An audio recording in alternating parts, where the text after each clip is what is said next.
चिंतन करेंगे। भाग से सभी बोले। एक और कृपा की कर दो, एक नजर कृपा की कर दो, लाडली श्री राधे।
पतित हूँ, मैं पापी हूँ, अवगुणों की खान हूँ माँ।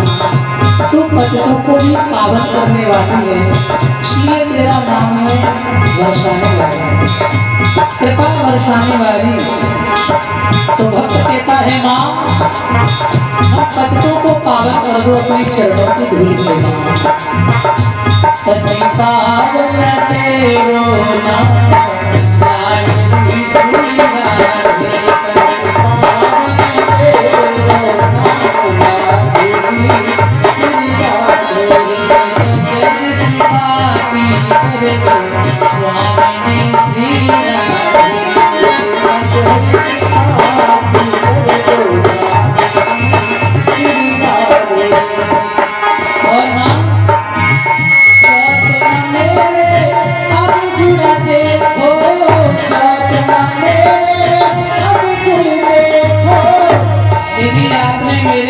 को देखा ना तो मेरा कभी कल्याण संभव नहीं है माँ, क्योंकि हमारे अंदर तो अवगुणों की खान है, अवगुण ही अवगुण भरे हुए हैं माँ। और तू दया की सागर है, करुणामयी है, कृपामयी है। इसलिए माँ अपने चरणों की कृपा करके अपना कृपा पात्र बना ले माँ।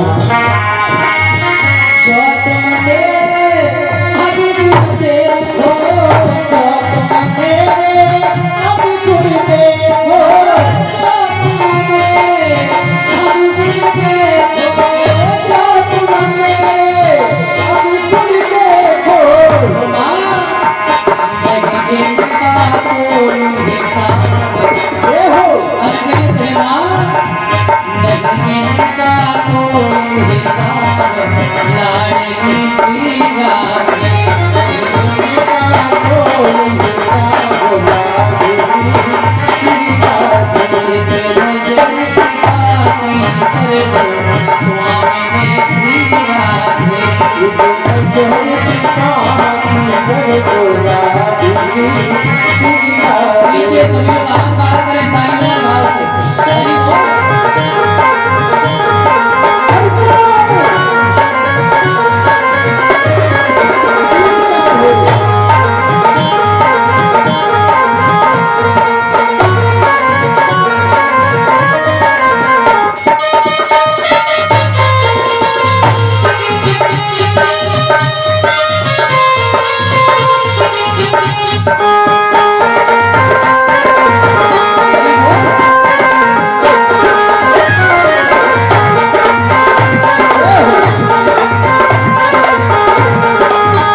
श्रीमद्भागवत महापुराण की परीक्षित लाल अखिलेश्वर अवतारण करना वाले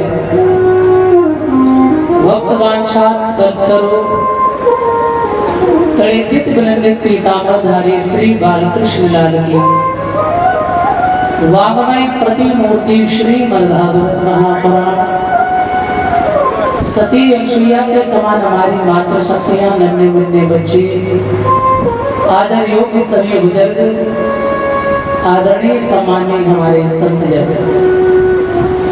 सर्वप्रथम हमारे परम श्रद्धेय अध्यात्म गुरुदेव परम वंदनीय श्री पूर्ण श्री रविराधे जी के चरणों में मेरा कोटि कोटि प्रणाम।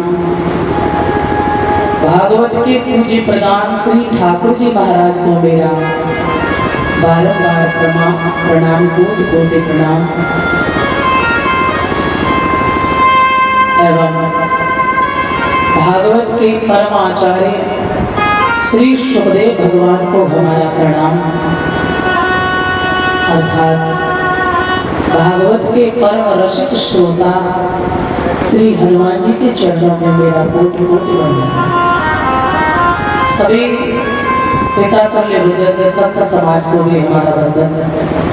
आइए परम सौभाग्य हम सभी भक्तजनों का ये श्रीमद् भागवत सप्ताह ज्ञान की जो है आज इसके द्वितीय दिवस में आप सभी आनंद ले रहे हैं।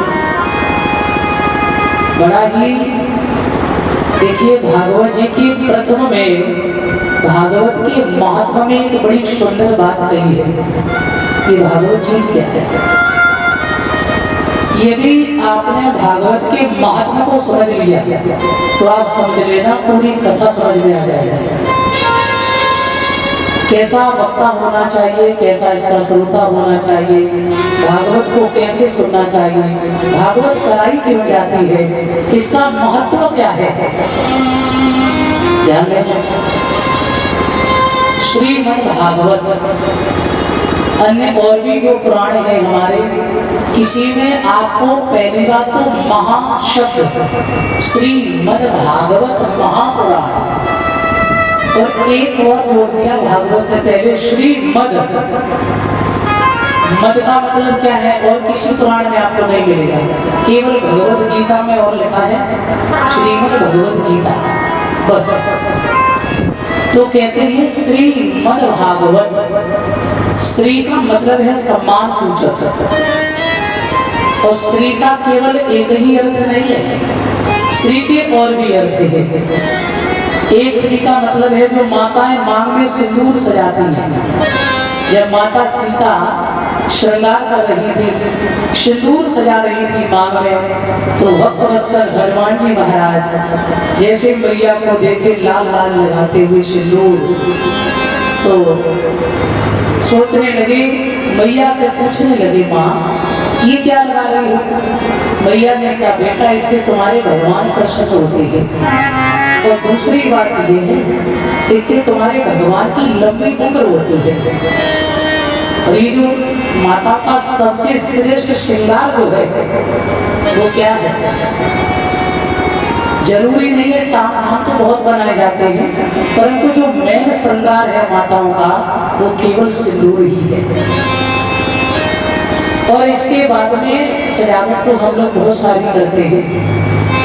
पति की दीर्घ आयु के लिए माताओं को लंबी मांग भरनी चाहिए हमेशा, लंबी उम्र के लिए। ये माता जानकी ने प्रमाण दिया है, ध्यान दें। तो आजकल तो फैशन में पूछिए मत, आजकल तो बड़ा ही संस्कृति परिवर्तित होती चली जा रही है। पहले माताएं सूखा सिंदूर बड़ा लंबी मांग भरती थी, अब तो बस यहाँ थोड़ा सा छुआ दिया बस हो गया। बोल गोविंद भगवान। तो माता के दो ही श्रेष्ठ श्रृंगार हैं, दो, एक सिंदूर और एक लज्जा। घूंघट तो इतना बड़ा है और ऐसे गालियां देती है पूछो ही मत। बोल गोविंद भगवान। ऐसे कड़वे शब्द बोलती है, ना ससुर का सम्मान है, न जेठ का आदर है, न परिवार का आदर है, तो फिर घूंघट की कोई फायदा नहीं है। लज्जा और शीलता, विनम्रता ये आंखों में होती है, लज्जा आंखों में होती है, पर्दा आंखों में होती है। एक बार हम नहीं भी घूंघट मारे चलेगा, हमारी कोई भी देवियां, आप कहीं भी कोई भी पोस्टर देख लीजिए, कोई भी देवी आपको घूंघट लगाए नहीं देगी। देखा किसी को आज तक? किसी ने देखा होगा? हमारी माँ भगवती, दुर्गा माता, पार्वती, सती, जो भी मेरी माता सीता, किसी को भी आप देख लीजिए, कोई भी आपको घूंघट लगाए नहीं मिलेगा। ये घूंघट का प्रचलन बाद में आया अपने भारत में, बताते कब आया? ये हमारे यहाँ जब सरकार का परिवर्तन था ना, जब मुगलों का थोड़ा राज्य था, बुरा मत मानना, मैं इसलिए नहीं करे, जाति की बात नहीं है, मगर कुछ ऐसी बात थी यहाँ, क्योंकि उस समय थोड़ा व्यभिचार किया गया। कोई भी हिंदू धर्म की बेटी का विवाह होके जाता था, उनका इतना दबदबा था, जैसे नहीं पहले जो राजा लोग होते थे, आज प्रधान और पहले राजा, ये एक ही बात है। तो उनकी इतनी चलती होती थी कि वो एक रात, समझ लीजिए घूंघट कब से शुरू हुआ है, तो जैसी बेटी हमारी विवाह होके जाती थी, तो कहते हैं कि वो एक रात अपने यहाँ रखता था, इसके बाद उसको ससुराल करने देता था। तो शर्म के कारण, लज्जा के कारण बेटियां घूंघट लगा के रखती थी। ये घूंघट पहले से नहीं था। तो हमारा कहना ये है, अच्छी बात है, कोई बात नहीं, यदि हो गया तो हो गया, परंतु शीलता आंखों में होती है। औरत का श्रृंगार, स्त्री का श्रृंगार लज्जा है, शीलता है, यही सबसे बड़ा, और उसका सिंदूर भरना। तो हनुमान जी ने देखा, माता ये लाल लाल क्या लगा रही? बेटा इससे लंबी उम्र होती है तुम्हारे प्रभु की। हनुमान जी ने सोचा, वाह, क्योंकि हनुमान जैसा भक्त होना बहुत मुश्किल है। दुनिया चले ना श्री राम के बिना, और राम जी चले ना हनुमान के बिना। और हनुमान जी कौन है? भक्ति स्वरूप है।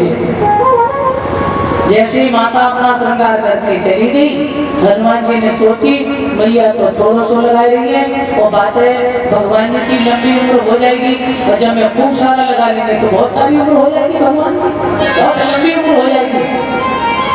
हाँ, तो हनुमान जी ने उठाया पूरा सिंदूर पूरे शरीर में लगाया। ये जो हनुमान जी का चोला चढ़ाया जाता है ना, इसीलिए चढ़ाया जाता है, क्योंकि इससे हनुमान जी प्रसन्न होते हैं। जैसे ही राम जी आए और पूरा शरीर लाल लाल देखा हनुमान जी का, राम जी समझ तो गए, प्रसन्न होकर कहा, अरे पुत्र ये सब क्या है?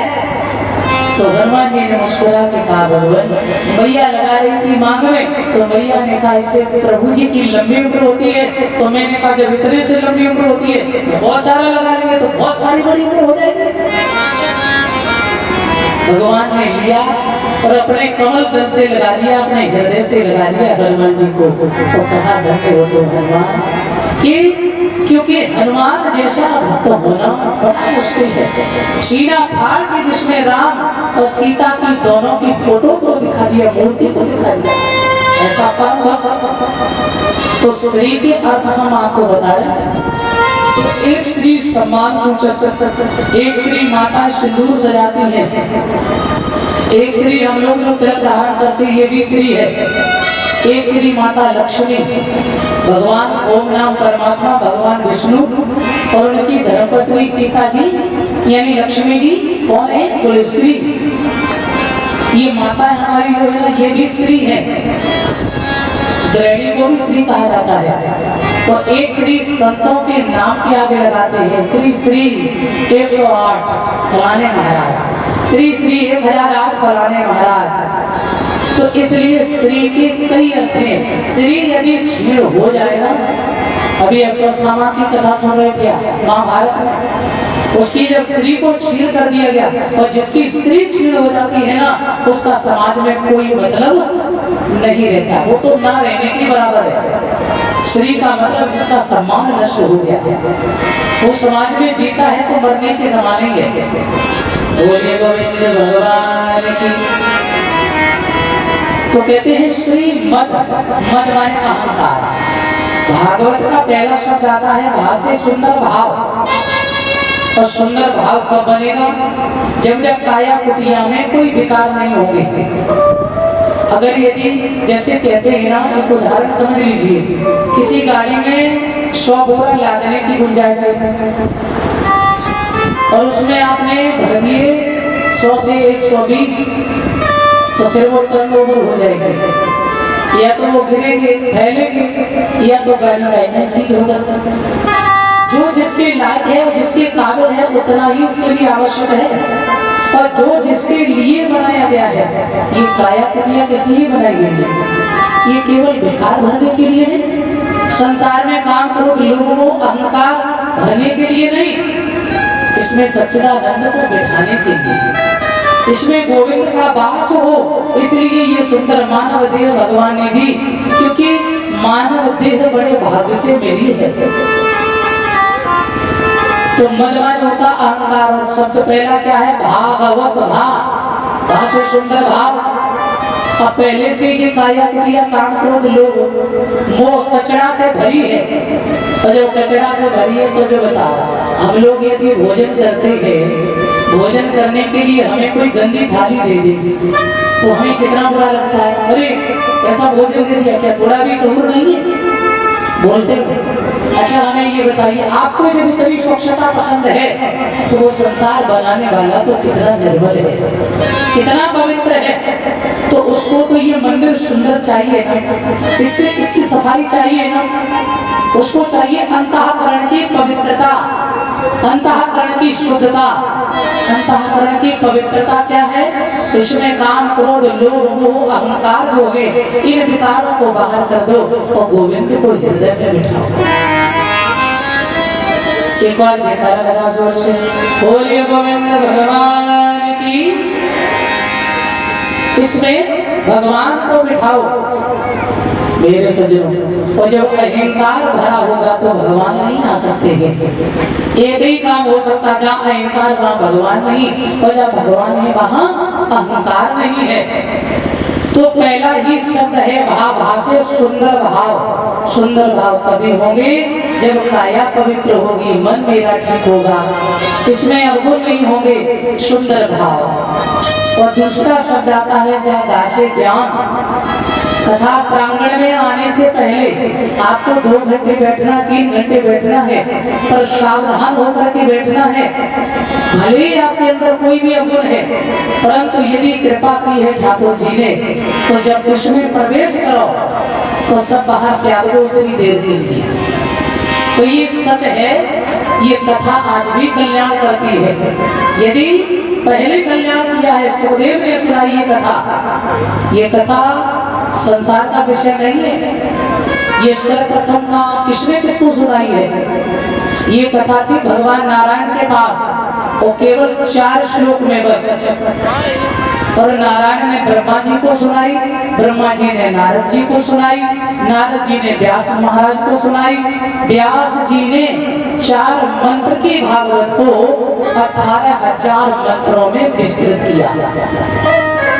फिर किसे सुनाई? बोले इसे सुनने का अधिकारी कौन है? तो गोस्वामी जी लिख रहे हैं रामचरितमानस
गोस्वामी जी कह रहे राम कथा के 3 अधिकारी। बोले राम कथा के या भागवत कथा के वही अधिकारी है कौन? बोले जिनको सत्संग गति अति प्यारी, जिन्हें सत्संग से प्रेम है और रामचरित जो सुनता भाई। भगवान की कथा को सुन के जो अभर गए जीत गए, अजी जीते का है बिल्कुल चकाचक। अजय भोजन तो है ना, 4 रोटी की जगह 6 माते, फिर तो सुनने की गुंजाइश है। चलिए भैया, हाँ जी बोले भैया एक कप चकाचका तो शाम का कोई शाम को भी जरूरत नहीं है। ये कथा है, ये आनंद का विषय है, ये आनंद का सिंधु है। इसमें जितना पौधा लगाओगे और जितना मन से सुनोगे ये आनंद बढ़ेगा, ये कम होने वाला नहीं है। ये कोई भोजन नहीं जो जितने वाली वस्तु हो।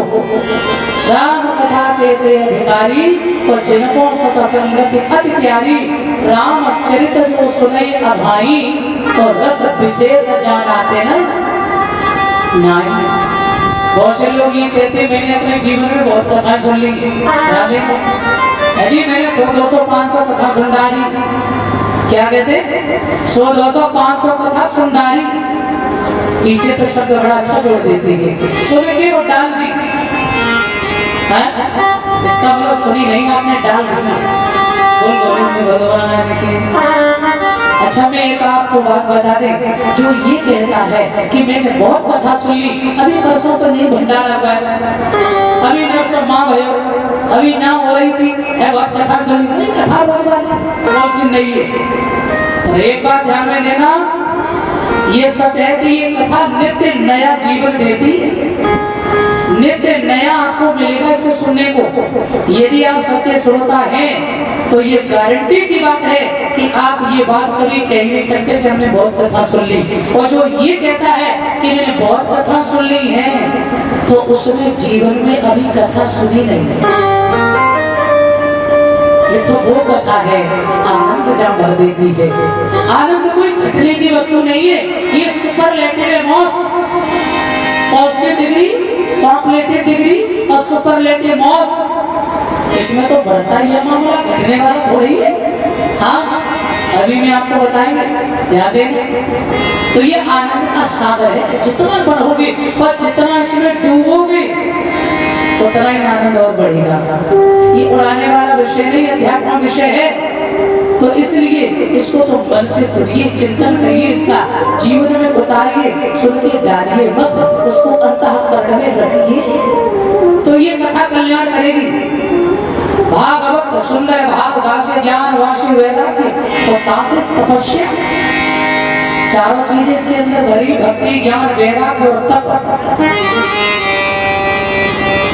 और ध्यान देना भागवत की प्रथम महात्मा में ही श्लोक दिया गया है, भाग्योदय बहुजन्म समर्जिते सत्संगम चलते पुरुषो यदा अज्ञान हेतु कृत मोह मदान्धकार नाशम वेदाहि तदो उदयते विवेक। भाग्योदय जिसने संस्कृत को पढ़ा है वो बड़े अच्छे से समझेंगे। भाग्योदय भाग्य धन उदय इज इक्वल टू भाग्योदय।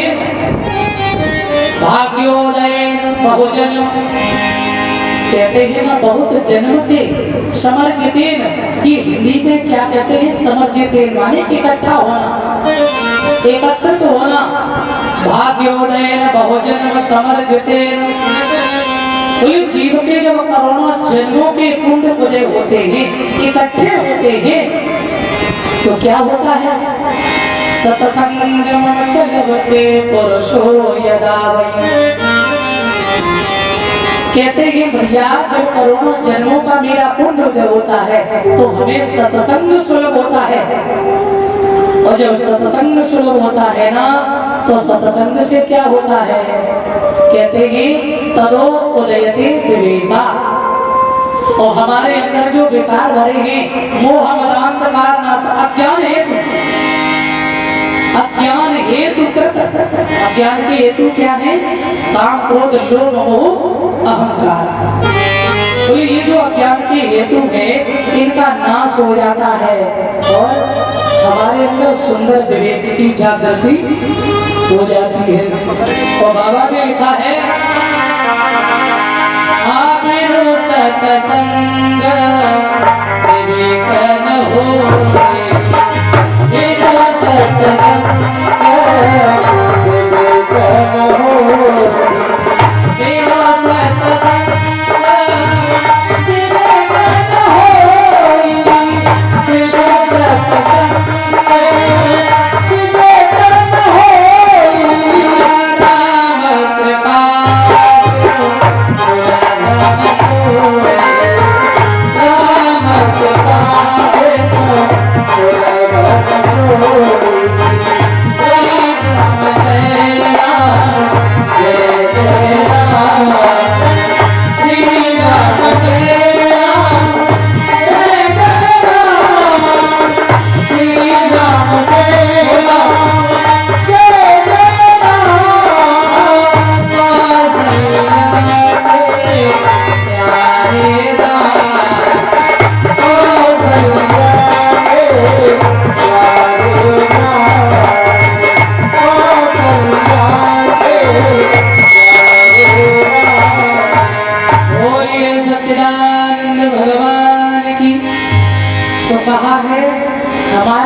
सुंदर विवेक कब आता है, विवेक के लिए हमें क्या चाहिए, देखो बहुत समझने की बात है, आज समझ लीजिए। कहते हैं ज्ञान आपके पास में है, अच्छी बात है, आपके अंदर भक्ति है, अति प्रसन्नता की बात है, परंतु उस भक्ति के साथ और ज्ञान के साथ यदि विवेक नहीं है तो समझ लेना वो व्यक्ति बिना अनर्थ किए रह ही नहीं सकता, वो कहीं ना कहीं गलती कर सकता है। हमारे बुजुर्ग लोग भी कहा करते हैं बेटा अभी तुम्हें इतना सबूर नहीं है। क्यों? हमसे पूछिए, मैंने अनुभव किया है और जीवन जिया है, समाज को मैंने देखा है कैसे क्या होता है। आज ये कार्य करेंगे तो इसका परिणाम क्या होगा, क्योंकि उनका विवेक जाग गया होता है और हम नई उम्र में होते हैं, हम समझ नहीं पाते। इसलिए ज्ञान में, भक्ति में यदि 4 चांद लगाने हैं तो उसमें विवेक का होना परम आवश्यक है। आप धनवान है, अच्छी बात है, बलवान है, अच्छी बात है, और इसके साथ विवेक का होना परम आवश्यक है, तभी वो आप सदुपयोग कर सकते हैं। रूप का होना, ये भागवत जी के 10वें स्कंद में बताया है। भगवान कृष्ण के पुत्र जो है रूपवान है, सुंदर है, बलवान है और ऐश्वर्यवान है, परंतु फिर भी गलती कर दी, संतों का अपमान कर दिया था। हाँ, इसीलिए कहते हैं विवेक यदि नहीं है तो व्यक्ति कहीं न कहीं गलती कर सकता है। विवेक कब होगा? जब सत्संग मिलेगा। ये सत्संग रूपी सावन जो है ये व्यक्ति के अंतःकरण को पवित्र करता है। इसलिए सत्संग कहीं भी मिले खूब मन से सुनो। भागवत जी में सर्वप्रथम श्री गोविंद को प्रणाम किया गया है। देखो जहाँ कथा होती है, हालांकि यहाँ तो माता जी का मंदिर भी है और जहाँ भगवान का आश्रय हो बड़ी पावन भूमि होती है। हम तो ये कहते हैं कि अभी तक हमारी माता जी तो थी, परंतु यहाँ जैसे ही कल पूजन हुआ है तो आप ये समझ लीजिए कि यहाँ 33 कोटि देवी देवताओं का वास हो चुका है। ये साक्षात श्री धाम वृंदावन है। और मैं आपको बता दें, केवल देवता ही नहीं, यहाँ सर्वोच्च पर्वत हिमालय, पवित्र नदियां गंगा, यमुना, सरस्वती, त्रिवेणी सब आ चुके हैं और सब यहाँ विराजमान है। सब अदृश्य रूप में विराजमान है, आपको दिखाई दे या ना दे, पर सब विराजमान है। एक नहीं, आप आपको लगे कि हम ही कथा सो रहे। अरे आप सब इतने सौभाग्यशाली हैं कि शरीर बैठकर भगवान की कथा को सुन रहे, परंतु देवता तो अदृश्य होकर आए हैं, शरीर भी लेकर नहीं आ सकते। क्यों? कहते हैं ना, जो आप सबके लिए सुलभ है, ये मृत्यु लोक में सुखदेव के मुख में लग जाने से जो कथा आ गई है ना, हम आपका बहुत सौभाग्य है, क्योंकि ये नारायण के पास में थी। आज परम सौभाग्य है, उस सच्चिदानंद की कथा को हमें सुनने का अवसर मिला है। कौन? सच्चिदानंद रूपाय विश्वोत्पत्त्यादिहेतवे तापत्रय विनाशाय श्री कृष्णाय वयं नमः। 3 चीजें जीवन में बड़ी उपयोगी हैं, ध्यान देना। या ये कह लो कि भगवान के 3 नाम हैं। पहला नाम क्या है? सत, दूसरा क्या है? चिद और तीसरा है आनंद। अच्छा जी, सत किसे कहते हैं? सत और सत्य, इसमें भी अंतर है। सत्य में 2.5 अक्षर है और सत्य में केवल 2 है। सत और सत्य, सत वो चीज है जहाँ से सत्य का भी उत्पादन होता है। कहते हैं ये सत्य कौन है?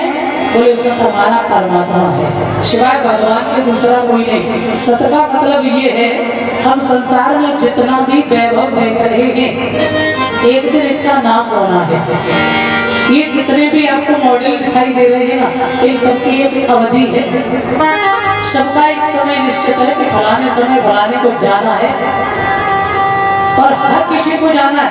इस संसार में जितनी भी आप प्रतिभा देख रहे हैं, एक ना एक दिन इसका नाश होना है, नश्वर है। लेकिन वो परमात्मा जो है उसका कभी नाश नहीं है। हम कल छोटे थे, फिर जवान हुए, बुढ़ापा आएगा, कल मृत्यु भी होगी, तो हम सत्य तो है। कहते जो त्रिकाला वाद्य सत्य है, जो आदिना ध्यान सत्य है, जो अपरिवर्तनीय है, जिसका कभी कोई परिवर्तन नहीं होता है, जिसका कभी कोई नाश नहीं होता है, जो तीनों कालों में रहता है, आज भी है, कल भी है, और जब संसार में कुछ भी नहीं रहेगा तब भी रहेगा। जैसे सोना होता है ना, सोनों से अनन्य आभूषण बनाओ और तोड़ के उसको इकट्ठा करो तभी सोना है तो सोना ही।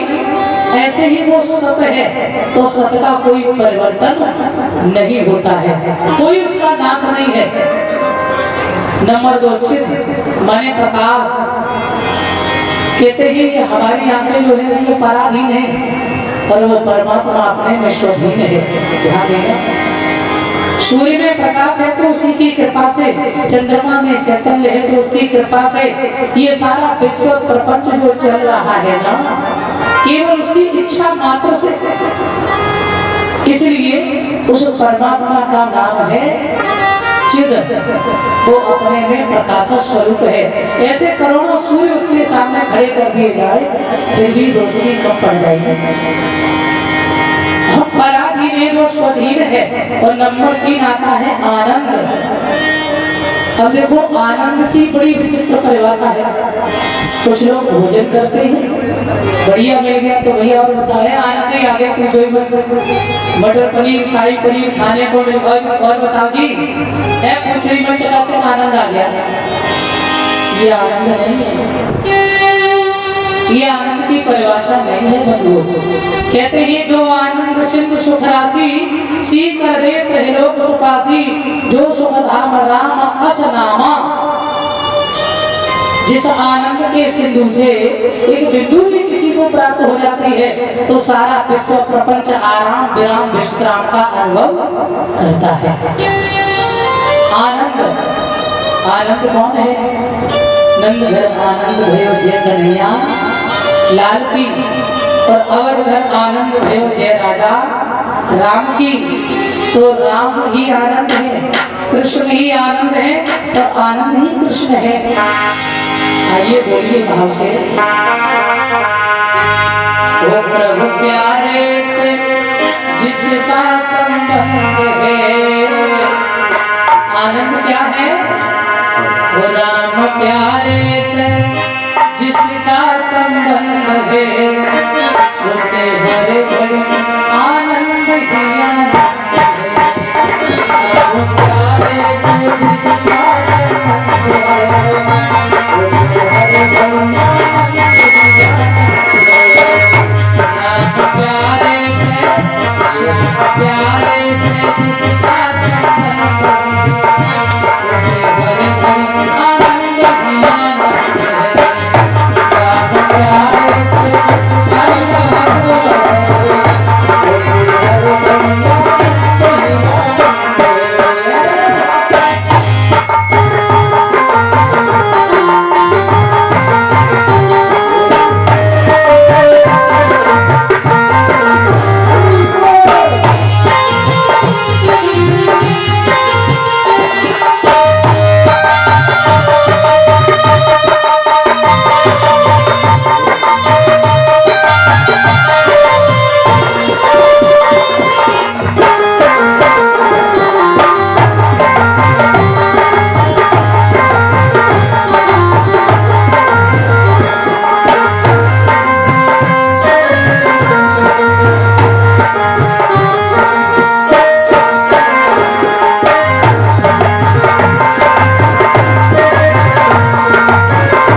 कहते हैं ना, मैंने अभी बताया था दुनिया चले ना श्री राम के बिना और राम जी चले ना हनुमान।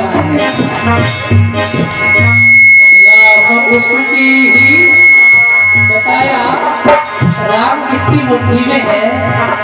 राम उसकी ही मुट्ठी में एक बार सभी लोग हाथ बाहर करें, 2 मिनट में हाथ बाहर करें सभी लोग। राम उसकी मुट्ठी में बंद है, जिसे हर घड़ी आनंद ही आनंद। राम उसकी मुट्ठी में बंद है, उसे हर घड़ी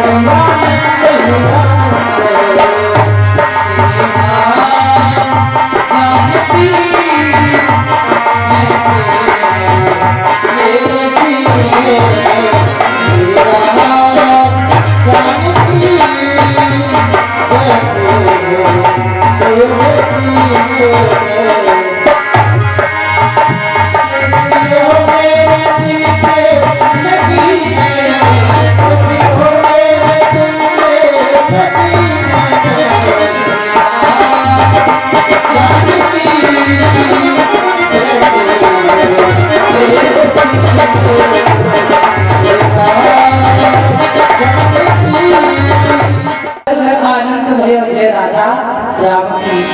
तो आनंद कौन बोले, सिवाय परमात्मा के दूसरा कोई नहीं।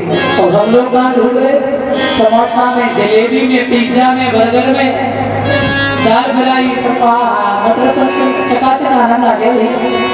तो ध्यान देना, आनंद ये नहीं है अरे हमारे संत महापुरुष जीवन गवा देते हैं पर एक झलक उस आनंद की नजर नहीं आती है। और हम कहाँ ढूंढ रहे, समोसा में, जलेबी। आनंद सिवाय परमात्मा के दूसरा कोई नहीं। सच्चिदानंद रूपाय, वो सत्य भी है, चिद भी है, प्रकाश स्वरूप भी है और आनंद भी है। विश्वोत्पत्त्या कहते हैं वो परमात्मा जरा सा प्रसन्न होता है, सृष्टि का सृजन हो जाता है, और जरा गंभीर हो जाए तो सृष्टि का पालन हो जाता है, और उसकी भक्ति जरा सी टेढ़ी हो जाए ना तो सृष्टि प्रलयकालीन समुद्र में डूब जाती है। तो कहते हैं उसमें कोई और भी क्वालिटी है क्या, और भी उस परमात्मा की विशेषता है?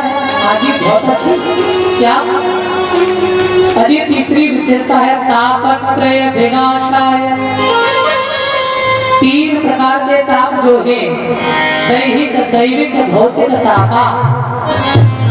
ये 3 प्रकार के जो ताप है, आज दैविक ताप, आज भौतिक ताप, अध्यात्म ताप। बोले इन तापों से हर जीव इस संसार में कहते हैं ना कोई न कोई पाप ताप संताप हर किसी को लगा है।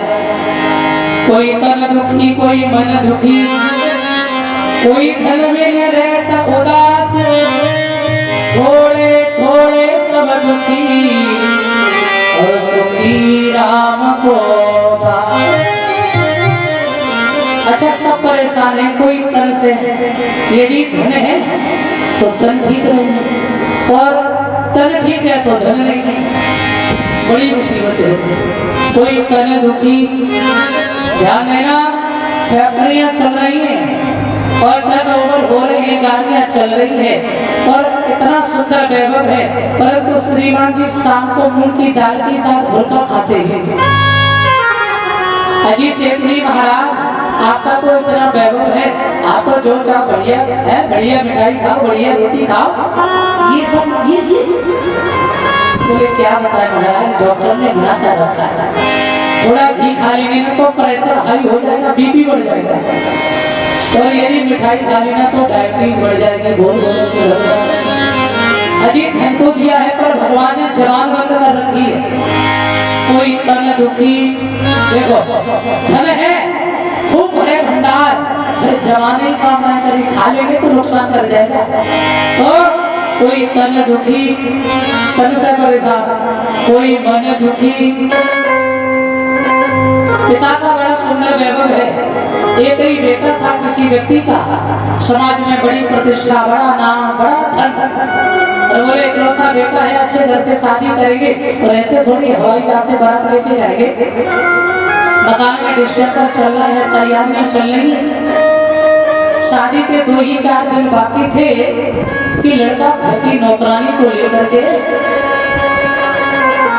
अब श्रीमान जी खोपड़ी से हाथ लगाए बैठे हो रहे, दिल के अरमाया सो गए,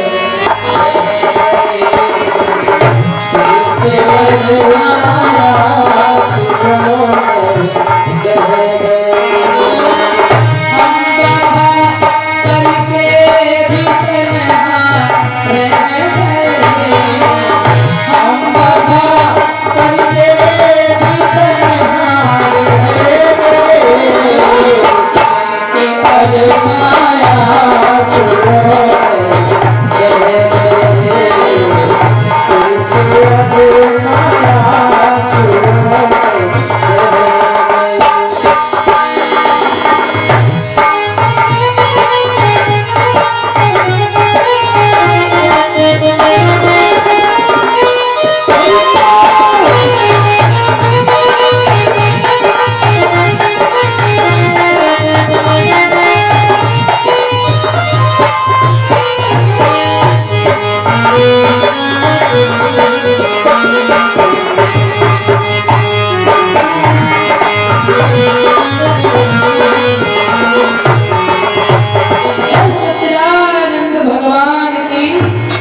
बेटा चला गया, श्रीमान जी का सब मामला खराब।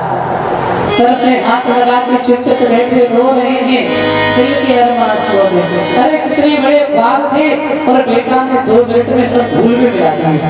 कोई तन दुखी, कोई मन दुखी हो गए, मन से दुखी सब बढ़िया था पर मन में टेंशन हो गई। कोई धन में न रहते उदास, अरे किसी के पास इतना है उसे पता नहीं है, और किसी के पास इतना नहीं जो 2 टाइम भरण पोषण हो जाए, परिवार का पालन हो जाए।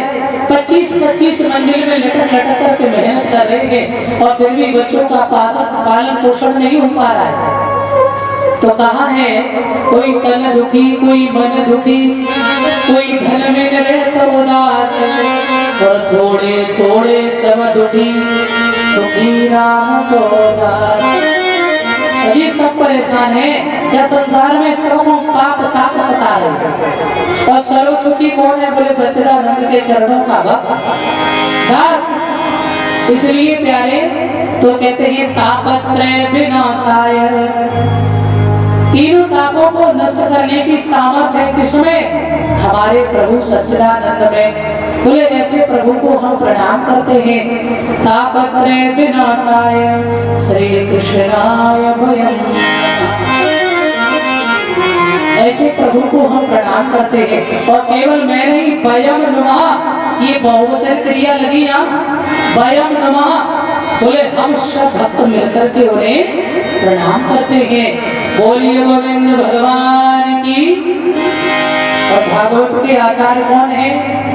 यम प्रप्रजंतम अनपेतम अपेत कृत्यम द्वैपायनो विराकातर आजुहाव पुत्रेत तन्मयतया करवो विनेदो तम सर्वभूत हृदयम मुनिमानतोष।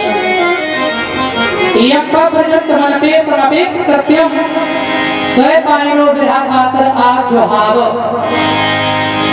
कहते हैं पुत्रेत तन्मयतया करवो विनेदुष तम सर्वभूत हृदयम मुनिमानतोष। पाराशर नंदन व्यास जी के पुत्र जो है आचार्य सुखदेव, इस भागवत जी के आचार्य हैं। अच्छा मैं आपको बता देता, सुखदेव परम विरक्त संत हैं। वो कहा है भागवत में वक्ता कैसा होना चाहिए? विरक्त। विरक्त का मतलब ये नहीं कि घर परिवार छोड़ दो तो विरक्त हो गए।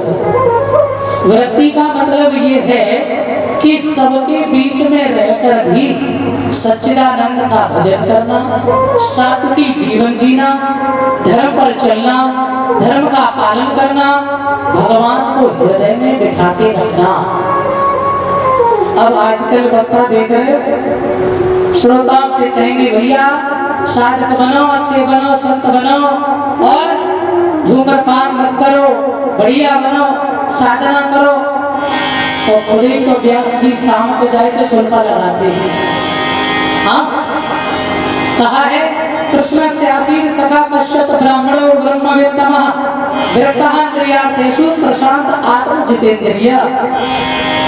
यानी वक्ता होना चाहिए जितेंद्रिय, मन पर विजय पाने वाला, सच्चिदानंद को पाने वाला। इस गद्दी का मालिक वही है, ये सबके लिए नहीं है। ये बहुत परमहंसों का मंच है, ये भक्तों का ये मंच है। सुखदेव जो थे ना, उनकी व्यास से भी बड़ी उपाधि है, जबकि व्यास के पुत्र हैं। क्यों? क्योंकि व्यास को संसार का भान है, परंतु सुखदेव ऐसे परम विरागी हैं जिन्हें संसार का कोई भान नहीं है। वो यही नहीं जानते कि स्त्री पुरुष में अंतर क्या होता है। अभी आगे बहुत सी कथाएं सुनाएंगे आपको। एक व्यास जी कथा कर रहे थे, उन्हें तम्बाकू खाने की आदत है, और तम्बाकू खाओगे तो बीच में लाल बनेगी, और जैसे ही व्यास जी जोर में कथा कहें तो बीच में लाल टपक जाए। तो वहाँ प्रांगण में बैठे सब भक्त लोगों ने सोची व्यास जी कथा तो बहुत अच्छी कह रहे, बड़ी मधुर कथा है, पर एक ही कमी है। क्या? ये बीच बीच में ये सिस्टम क्या है? एक बड़ा भोला भंडारी भगत रहे, जैसे ही कथा विराम भई, सो विराम होने के बाद में वो भगत गया और बोलो महाराज जी, अरे व्यास जी महाराज कथा तो बड़ी मधुर हो रही है, चकाचक आनंद आ रहा है, बस एक ही कमी है, ये बीच में क्या सिस्टम है आपका? व्यास जी समझ गए, अब इतना तो दिमाग रख देंगे ना व्यास जी। सो व्यास जी ने कहा, अरे नहीं नहीं नहीं भक्त लोगों, आपको नहीं पता है, जिस समय मैं भाव में कथा कहता हूँ, जिस समय मैं मग्न मुक्त होकर के कथा कहता हूँ ना, उस समय हमारे मुखार बिंद से गंगोत्री बहती है, और जैसे ही तरह का गंगोत्री बहती है, वाह, और पूरे भोला भगत बाय कछु पर होना मान की जय हो महाराज, जय हो, बहुत बड़ी कृपा हुई भगवान की। काय बोले घर में गंगोत्री मैया आ गई, और उसके मैया बप्पा को मरे हैं बहुत दिन, जाने ना हरिद्वार जा पाया, ना फरुखाबाद, ना इलाहाबाद, सो अस्थियां घर में पड़ी थी। उसने सोचा बड़ी ठाकुर जी ने कृपा करी, सो गंगा घर में आ गई है, अब काय को घर रह जाए। सो घर गया, सारी हड्डियां इकट्ठी की और सबको पीस के चूरन बनायो और पुड़िया में बांधो और लेके आयो कथा में। जैसे कथा संपूर्ण हुई और व्यास जी आरती करके जैसे उतरने लगे, व्यास जी को प्रणाम किया माने और कही महाराज जी हाँ जे प्रसाद है जावे, जे अपनी गंगोत्री में प्रवाहित कर दो, ध्यान देना। और जैसे ही इतना कहा, बोले महाराज जी अपनी गंगोत्री में प्रवाहित। अब व्यास जी को क्या पता कि क्या खिलाए रहे, सो बोलने बोले बढ़िया, मैंने समझी बढ़िया वालों प्रसाद दो सब डाली मुँह में, और हड्डियों को स्वाद कैसे हुई बताओ। और जैसे ही वो खाई, अब व्यास जी ने कहा मुंह बनाया, अजी भैया जे कौन सा प्रसाद भैया, ऐसा तो प्रसाद जीवन में खाओ, इसका स्वाद ही अजीब है। तो उसने कहा नाना महाराज ये कोई प्रसाद नहीं था, तो अरे भैया बप्पा को हमारे बहुत दिन है गए, पर आपने कहा कि हमारे मुखार में से गंगोत्री बहती है, तो हमने कही जब घर में गंगा आ गई है तो मेरे मैया बप्पा को कल्याण करने को काहे को रह जाए, तो मैंने की चलो उठा ले जाए। एक तो राम भलो करियो तेरो, तूने तो हड्डी पीस के खवाई है। तो ऐसे ऐसे भक्ता है, बोल गोविंद भगवान की। तो कहते इसलिए वक्ता होना चाहिए श्रेष्ठ। अब श्रोता भी भागवत का कैसा होना चाहिए? श्रोता वक्ता ज्ञान निधि कथा राम कहे गुण, इसका श्रोता भी श्रेष्ठ हो और वक्ता भी श्रेष्ठ होना चाहिए। यदि वक्ता श्रेष्ठ है तो तुम्हारा कल्याण अवश्य कर देगा, ये पक्की बात है। तो वो हाल है यदि हाथ के गुरु बाट के चेला, चाहे नरक में कहूँ चेला गुरु में धक्का, और कभी गुरु चेला में धक्का, तो कभी उद्धार होने वाला है। श्रोता भागवत में 3 प्रकार के बताए, नंबर 1 श्रोता, नंबर 2 श्रोता और नंबर 3 श्रोता। अच्छा नंबर 1 वाले जो फर्स्ट नंबर के ना ये बहुत अच्छे हैं, ये तत्व ज्ञानी होते हैं, ये कथा के मर्म को समझने आते हैं। इनका नाम है श्रोता, और थोड़ा अंतर है, अब एक होते हैं श्रोता। श्रोता कौन होते हैं जो ना कथा सुनेंगे और ना पड़ोसी को सुनने देंगे। और बीच में अभी तो खैर नहीं है भीड़ ज्यादा, जब भीड़ होगी ना तो मैया भी भाई जी जी और बताओ और सब ठीक है बढ़िया है भली करी जो प्रधानी में कथा कर लेंगे जी बहाने में मिलता हुए कहना तो हम मुलाकात हो पाती। हाँ जी जी बताओ घर में सास ससुर डोगरी लेने की तरह आता है ना। हाँ तो डोगरी अच्छी है ना। बस बात है शुरू ना व्यास जी की कथा शुरू और माँ शुरू पुराण शुरू। ये होते हैं श्रोता। और नंबर 3 वाले बहुत अच्छे होते हैं, वो देखेंगे पूरे कान है। हाँ तो ऐसी जगह ढूंढेंगे जहाँ व्यास जी की नजर भी कभी आए और बढ़िया हवा भी मिले, जहाँ व्यास जी की कथा शुरू और माँ की 3 घंटा की समाधि शुरू। बैठे बैठे सोएंगे। हाँ और जैसे व्यास जी ने जयकारा लगाया बोल गोविंद भगवान की, तो सबसे पहले वही बोलेंगे जो सो रहे हैं जय हो जय हो जय हो। हाँ पड़ोसी ने जाने सो रहे थे तो एक चालाक व्यक्ति बैठे रहे है बहुत बढ़िया कथा कही व्यास जी ने, बड़ी मधुर कथा कही मीठी कथा। कौन सा प्रसंग चल रहा भैया देख जे बोल पर तो नहीं कौन सा प्रसंग कौन सी कथा बस कथा अच्छी हो रही। अरे जो सुनी नहीं तो आनंद क्या था पाएगा क्या क्यों। और मैया तो बड़ी डोल कृपा कर दी ठाकुर जी ने। यहाँ तो निंद्रा देवी देखो निंद्रा देवी ने भगवान राम से शर्त रखी बोले तुमने मेरे पति को मारा हम बदला लेके रहेंगे। भगवान ने कहा कैसे लियो बताओ। तो बोले ये बताओ बैकुंठ में कौन जाता है। बोले बैकुंठ में हाँ बैकुंठ में वही जाता है जो भगवान की कथा सुनता सत्संग सुनता है। अच्छा जी निंद्रा देवी ने कहा फिर तो बहुत अच्छा मौका है क्यों माँ व्यास जी कथा सुनाएंगे और हम श्रोता के सर पे जाके बैठ जाऊंगी और व्यास जी कथा कहते रहेंगे और श्रोता सोते रहेंगे। कथा कोई सुनेगा नहीं तो खाली गोदाम में ताला लगाना पड़ेगा जी। तो राम जी ने कहा देवी जी अपन भी एक नियम लगा देंगे क्या। बोले हर 5 मिनट में भजन बुलवाएंगे कीर्तन बुलवाएंगे और जयकारा लगवाएंगे बोले जय श्री कृष्ण फिर आओगी क्या। देवी जी बोले फिर तो माफ करिए महाराज फिर तो बड़ी मुश्किल है। इसलिए बीच में ताली और जयकारा लगवाया जाता है कि कहीं जी निंद्रा देवी ना सर पे बैठ जाए। हाँ आ जाओ भजन बोलो फिर कथा आगे सुनो बहुत अच्छी है।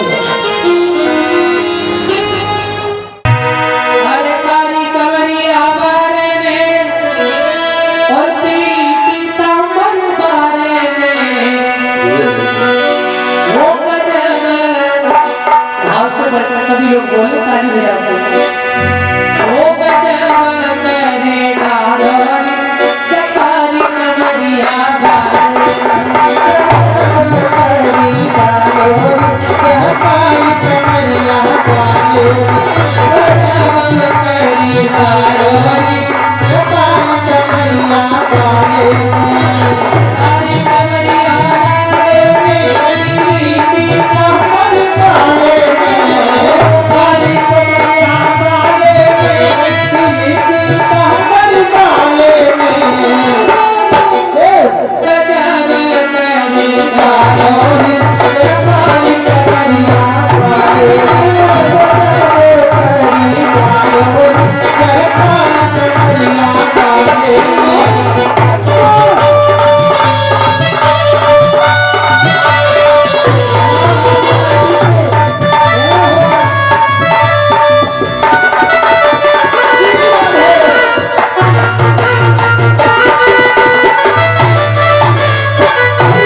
दिया नहीं चांद दिलाया तू